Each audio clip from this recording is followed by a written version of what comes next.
টাঙ্গাইলে বেড়েছে বালু খেকোদের দৌরাত্ম্য। জেলার ১২টি উপজেলায় দৃশ্যমান বালু ঘাট রয়েছে ১০০রও বেশি। এছাড়া রয়েছে ছোট ছোট ঘাট। প্রশাসন অভিযান চালালেও স্থায়ীভাবে বন্ধ হচ্ছে না অবৈধভাবে বালু উত্তোলন।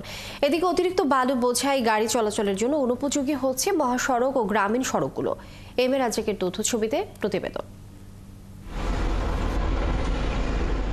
টাঙ্গাইল জেলায় বালু উত্তোলনের নেই কোনো সরকারি অনুমোদন। কয়েকটি উপজেলায় ড্রেজিং প্রকল্পের বালু বিক্রির জন্য শর্ত সাপেক্ষে দরপত্র আহ্বান করা হয়। সেই দরপত্র প্রদানকারীদের থেকে নির্দিষ্ট পরিমাণ বালু ও নির্দিষ্ট সময়ের মধ্যে বিক্রির অনুমতি দেওয়া হয়। এই সুযোগ ব্যবহার করে দরপত্রের মাধ্যমে পাওয়া বালু রেখেই নদী থেকে অতিরিক্ত লাখ লাখ ঘনফুট বালু উত্তোলন করছেন বালু খেকোরা।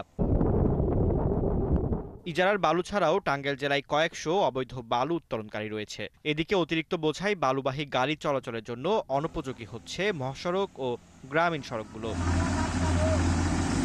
অপরদিকে গত কয়েক বছরের বন্যায় ভিটেমাটি হারিয়েছেন নদী পাড়ের বহু মানুষ। আর এখন ঘরবাড়ি হারাবার শঙ্কায় দিন পার করছেন ধলেশ্বরী, এলেংজানি ও পুংলি নদীর দুই পাড়ের মানুষ।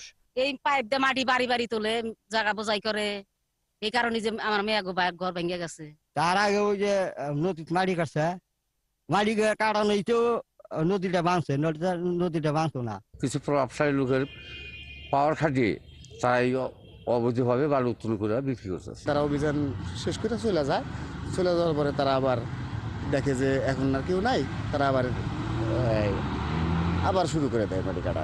প্রশাসনের অভিযানেও মিলছে না স্থায়ী সমাধান। যদি এই বালু মহলটা সৃজন হয়, সবচেয়ে বড় সুবিধা হবে আমাদের অবৈধভাবে বালু উত্তোলনটা বলতে গেলে কমে যাবে বা বন্ধ হয়ে যেতে পারে। কারণ আমার উপজেলায় যতটুকু চাহিদা, প্রায় সব চাহিদাই এই বালু মহল থেকে মেটানো সম্ভব। এবং এটা আর একটা ভালো দিক হচ্ছে, অবৈধভাবে বালু তুললে বালু ব্যবসায়ী সরকারকে কর ফাঁকি দেয়, ইউনিয়ন পরিষদে কর ফাঁকি দেয়।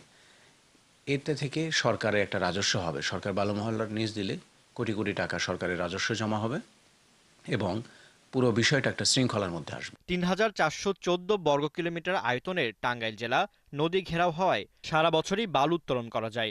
জেলায় উল্লেখযোগ্য নদীর মধ্যে যমুনা, ঝিনাই ও লৌহজং নদী থেকে প্রতিনিয়ত অবৈধভাবে বালু তোলা হচ্ছে।